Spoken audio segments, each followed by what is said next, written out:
listening to The Uprising, and on the line from the Virgin Islands, St. Croix, we've got Gainde of Midnite. Greetings, my brother, and welcome. Yes, here's the Rastafari. Well, I know there's a lot of people listening to our show that have heard very little about the Midnite Band, and I was wondering if you could tell the people a little bit about how you got started with playing music together. Well, the band was started 12 years ago by myself and my brother here in St. Croix. My father is a known musician around the Caribbean. He's a guitarist as well as a singer. I come from a musical family background. We did the first 5 years. We were in St. Croix and we traveled around the Caribbean and Puerto Rico. In 1994, we went on the road, even without an album. We didn't have an album at the time, though we did have a lot of original music at the time. And we were on the road for 5 years, various cities, from New York to Atlanta, Africa. And then a year or so ago, we moved back home here and set up roots, and now we're trying to work with the younger artists here and the community here and trying to make a difference and trying to make a change around here. True, and you had your first album was put out entitled Unpolished, correct? It was yes, it was. It was first released in December of 1997 in Namibia, Southwest Africa, and then it was released in the United States later on that year. And from where was that album recorded? It was recorded in Washington, D.C. at East Coast Flavor Recording Studios. Yes, and actually the first time that I had heard of Midnite was, I guess, right around this time last year. I found a copy of the Wild Child CD entitled Ross Make Peace. And it's very unique sound in that I understand it was recorded in only 2 tracks. Yeah, it was a different type of recording. It was recorded on 2 tracks with no mixing board, no equalization, straight to tape. It was just volume control, 2 microphones set up in the middle of the room. The drums weren't mic'd. It was just 2 room mics and 2 vocal mics. Straight to the recording apparatus, which was a half-inch 2-track recorder. There's no overdubs, there's no reverb, no effect, no delay, just a raw, straight up. Whatever the band is what is on the CD, without the frills, you know. What really drives me and inspires me in that is the purity, the naked, raw reggae that you hear in that album. Very, very strong. Good, thanks, man.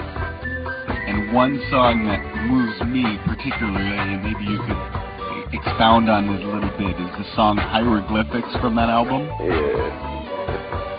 Hieroglyphics is just an explanation that people still communicate amongst themselves a lot of times without using what I call the basic languages or the common languages or the common methods that everybody has used. There's so many mediums of communication, sometimes without speaking. Like, you know, you got sign language, you got gestures, you got hieroglyphics come in many forms, you know.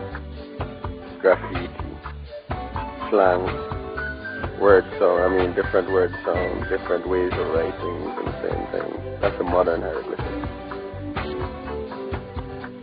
There's also some very moving songs on that album as well. I particularly like Rastaman Stan is a very strong song. That's my personal favorite.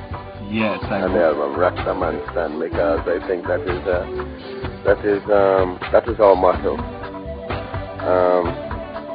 No matter what and what happens, we're not moving after the principles of Rastafari. And we have to stay strong and continue to try to do the right thing and teach the people the right way. And so money, fame, glory, all those things are unimportant. The work is first, you know. Indeed, and you've just put out a new CD, Jubilees of Zion, yes? Mm-hmm. And tell us a little bit about that. That was recorded back in the Virgin Islands? Yes, this was recorded at African Roots Lab. That's the name of the studio. Here in the Virgin Islands, which is actually the studio, a Midnite studio. Everything was done here. It was mastered, mixed, and recorded here. It was the first time that we had an opportunity to actually record the music the way that we wanted it recorded without any outside interference, because we were not constricted by time or money, because the studio is Midnite Studio. So we were, the Jubilees of Zion would be a true reflection of what we hear when we hear the songs.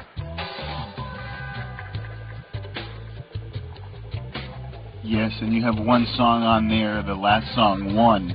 Yeah. The Nyabingi drumming song is very, very strong as well. Yeah, that song was done with Zyla drums, bongos, congas, triangle, cabas, you know, the works. And it was all done live here in the studio. Yeah, people like to get rid of what they consider to be imperfections, you know. This timing is, everything got to be quantized, the timing got to be perfect and proper, and I know real life don't operate like that. So whatever is in there that anyone considers to be flaws, I consider it to be just natural and the real sound. So it wasn't edited to be or done to be a perfect sound, but it was done to be a true sound. Yes, and it seems with the recording style that you have and not having a lot of overdubs and remixes, that it really calls upon the musicians to perfect their craft and get everything down right the first time, no? Yeah, well, it's imperative that you study your craft. If the Almighty Jah Rastafari Selassie the First bless you with talent, right? You are now supposed to go. Your responsibility is to go and work at your craft and try to enhance it as much as you can. It takes a lot of time, you know. It takes a lot of dedication, and you got to put the work ahead of your personal little insecurities or whatever little ego might want to intrude, and subject yourself to the will of the Almighty. Because this music is life. It's not an album to me. You know, it's life. Is what is true. Is what is real. Is what is happening. Is what is going on in the daily living. It's not a piece of music to me. And when I say me, I'm speaking on behalf of Midnite. You know, I don't mean me, just me personally. You know, we're talking about the approach that we use to deal with this music. It is not it's word, sound, and power. It is the real thing, just captured on tape. True, and another song that I really enjoy from the new album is Rust to the Bone. Very strong. Why you like that song so? Well, what about it? Well, for me, reggae music in general, I learned from a very young age that music can be more than something to just tap your foot and dance to, that it can also be very strong and powerful and inspirational. Mm-hmm. And what really captures me in that song and in many of the Midnite songs is the essence and the liberty that's portrayed in that. You know, Rust to the Bone. I hear that song and I hear it as a reaffirmation of one's individual self and a recognition of the people that they are and the consciousness that's portrayed. And it seems that in our society today, far too often we have people that are forgetting or trying to shed themselves of their true essence rather than standing up and looking out onto the world and saying, this is me, accept me for who I am. That's why that particular song, Rastaman Stand and Don't Move, Lions, that's why these are important songs to us. These are the thematic songs of Midnite. Don't move off your position, Rastaman, don't move. I, Rastaman, still stand. I don't want no seat in the Wolfpack congregation. I man a rast to the bone. Even though around you, some of the lyrics say, real life and movies not separated anymore.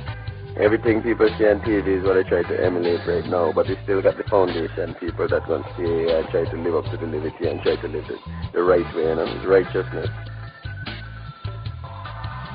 Yes, and how are things in the Virgin Islands? I'm curious, having never visited, I'm wondering the extent to which there is an acceptance of the Rasta community in St. Croix.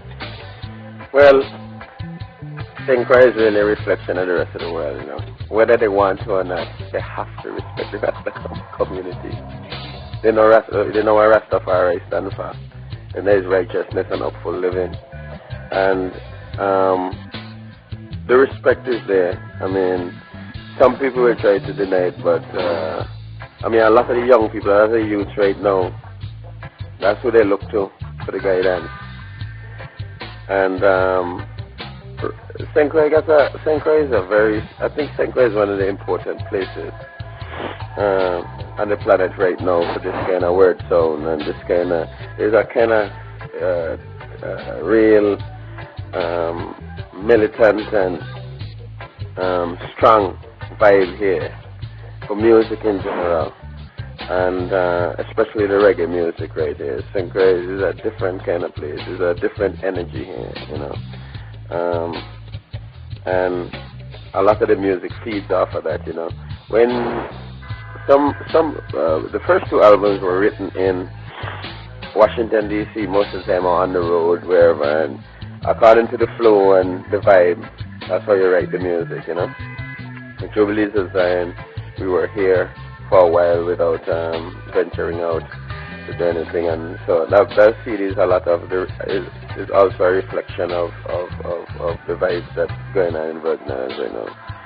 Also, I have here with me one of the distributors and a retailer and one of the elders in the Rastafari community here in St. Croix that I would like you to converse with and kind of get an overview of some of the things that are going on in St. Croix, and also what kind of impact the music has had, because people like him can speak more objectively on the impact of the music, that because he is one of the ones that's distributing it and selling it also retail. So he would be able to give a more objective overview of the effect the music has had on the community and the Rastafari faith, and it's not a religion, you know. It's a liberty, you know. I would like you to converse with him a little bit about, and he can give you some oversight and some overview, because basically we ain't trying to forward our personal self or a personal thing. You understand me? It's a whole liberty, way of life, truths and rights, and Rastafari that we want to push forward, you know. It's not like I tell you, it's not a band thing, it's not a music thing. It's a life thing. So I'm going to let you talk to Rash Shalom. He's one of the elders in the Rastafari community here. All right, Gayinde, give thanks. All right, hold on.